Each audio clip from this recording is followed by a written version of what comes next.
E aí, rapaziada, boa noite. Tudo certinho? Tudo tchuca? Então vamos nessa.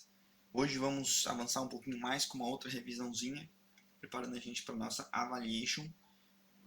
E vamos lá, vamos nessa então. Vamos falar um pouquinho sobre eletrização. Eletrizar um corpo eletricamente neutro é tornar diferente o número de cargas positivas do número de cargas negativas, ou seja, eu tenho que arrancar a carga dele. O corpo que ganhar elétrons fica eletrizado negativamente. O corpo que perdeu elétrons fica eletrizado positivamente. Sempre quem se move são os elétrons. Lembre-se disso, galera. No nosso caso aqui.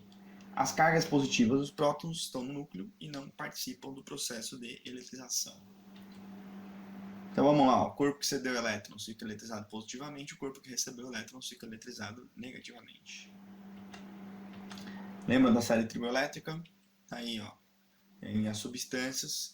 Conforme eu vou atritando elas, quanto mais à direita, mais ela vai ficando positiva. Por exemplo, se eu atritar o vidro, atritar o vidro, tá aqui o vidro, com a lã, meu Deus do céu, a lã fica negativa e o vidro fica positivo, e assim por diante, certo? Outra maneira de representar a série triboelétrica é nessa tabelinha aqui de baixo. Condutor, o que é um condutor elétrico, rapaziada? Ele vai conduzir, né? Basicamente é isso. Então, os condutores elétricos mais comuns são os metais, que caracterizam por possuírem grande quantidade de elétrons livres, que estão fracamente ligados ao átomo. Então, alguns tipos aí de condutores, certo? E se o condutor conduz, o que o isolante faz? Isola, né? Não deixa a passagem de carga, não permite a movimentação de cargas. Não existe isolante perfeito. Qualquer substância pode se tornar condutora de eletricidade.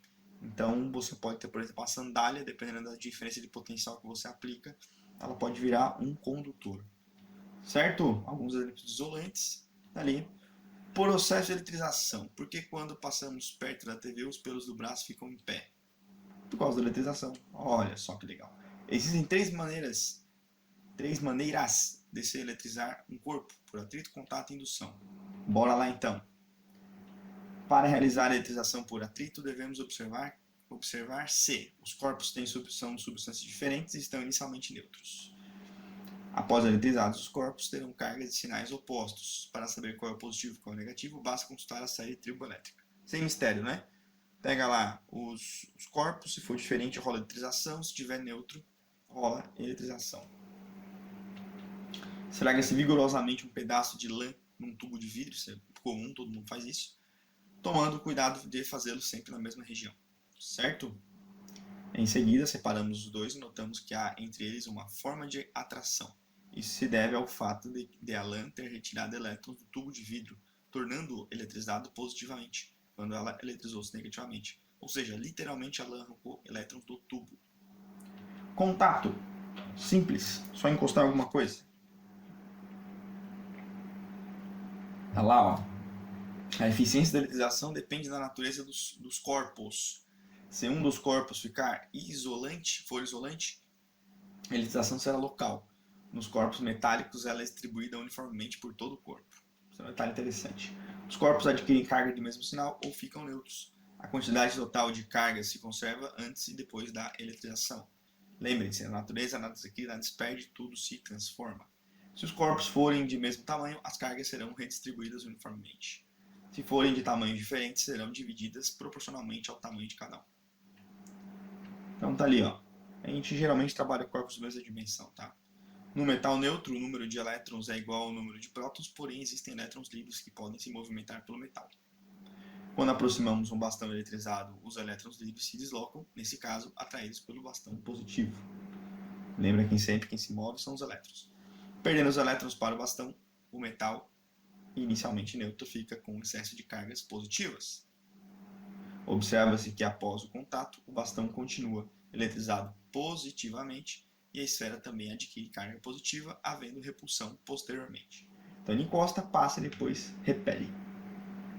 Indução não pode ter contato, tá? Ó, sem haver contato entre eles.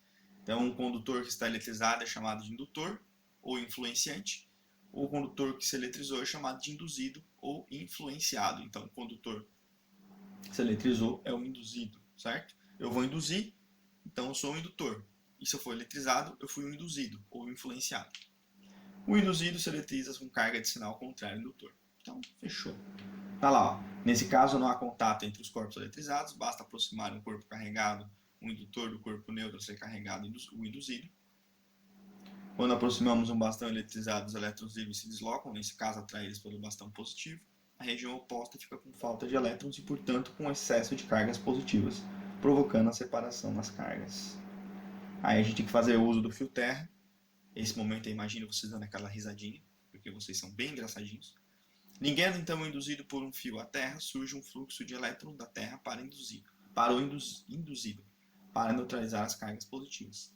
Aí depois você tira o fio terra, tá lá, ó, desfaz a ligação com a Terra, e em seguida afastamos o indutor. A esfera então ficará com excesso de cargas negativas, ou seja, sinais diferentes. Certo? Lei de Coulomb. Físico francês Charles Auguste Coulomb. Ele usou essa balança de torção aqui, tá? Então ali, ó, utilizando uma balança de torção, um instrumento utilizado para medir forças muito pequenas, o físico francês Charles Auguste Coulomb, faltou Augusto ali, estabeleceu a expressão matemática que calcula a intensidade da força que age entre os corpos eletricamente carregados. Então tá lá, ó. Ele observou que a força é diretamente proporcional ao produto das cargas e inversamente ao quadrado da distância que as separam. Falamos isso em sala, né? E essa fórmula é muito parecida, muito parecida com qual mesmo? A lei da gravitação universal. Muito bom, meus alunos queridos. Observe que se a distância aumenta, a força diminui. Se a distância duplica, a força diminui 4 vezes, porque cai sempre com o quadrado da distância. Então tá lá, ó, sempre com o quadrado da distância. E aqui são, no caso, a referência de onde eu tirei esse material e adaptei algumas coisas. Muitíssimo obrigado pela atenção e tenham todos uma boa noite.